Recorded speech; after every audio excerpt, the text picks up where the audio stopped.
Hi, this is my code walkthrough for the TaskFlow full stack application. I'll quickly walk you through the backend and front-end structure, the important files and how everything works together. This is my backend folder and this is my front-end folder. Starting with the backend, my entire FastAPI code lives inside the app folder. Here is main.py. This is the entry point of the backend.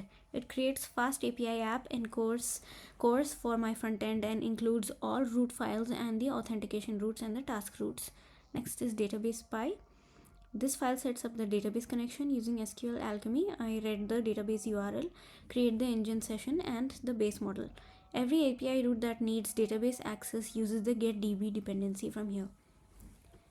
Next is models.py. Here I define the database tables using SQL Alchemy ORM.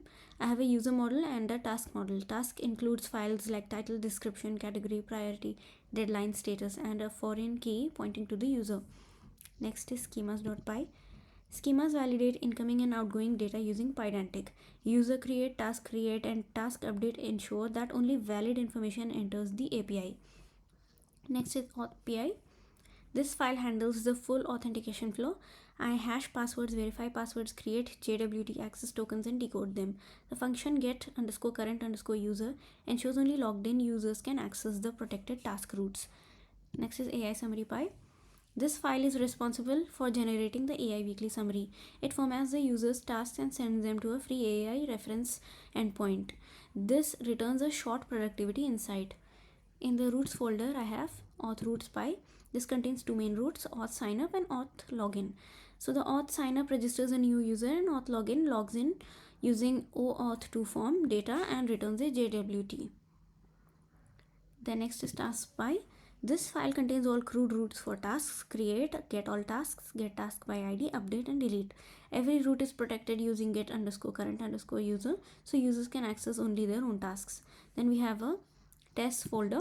I include the required unit test. It signs up a user, logs in, retrieves a JWT and creates a task using an authenticated request. So we are done with the backend. Moving on to the front end. I use Next.js with the app router, TypeScript and Tailwind CSS. First are the login pages and the sign up pages. These files contain my login and sign up forms. They post requests to the FastAPI backend, and on success I store the JWT token and redirect the user to the dashboard. Here is my dashboard page. This is the main dashboard screen. I fetch all tasks from the backend using this stored token. Users can search, filter by status or category sort, and view task previews. It also shows the button to access the AI summary. This is the task create page. This file contains the form to create a new task. The form collects all the required details, title, description, priority, deadline, and sends them to my backend. Then we have this task ID page. This is the dynamic route for task details. Here I display full information about the task. Users can edit or delete the task from this page. Okay, then we have the lib folder over here. The lib API consists of API TS, auth TS and task TS. So all the APIs handled from this folder over here. So this is the overall structure of my full stack application. The backend handles authentication, task management, database operations and AI summary generation. The front end provides a clean, responsive UI built with Next.js that interacts with all backend APIs securely. Thank you for watching.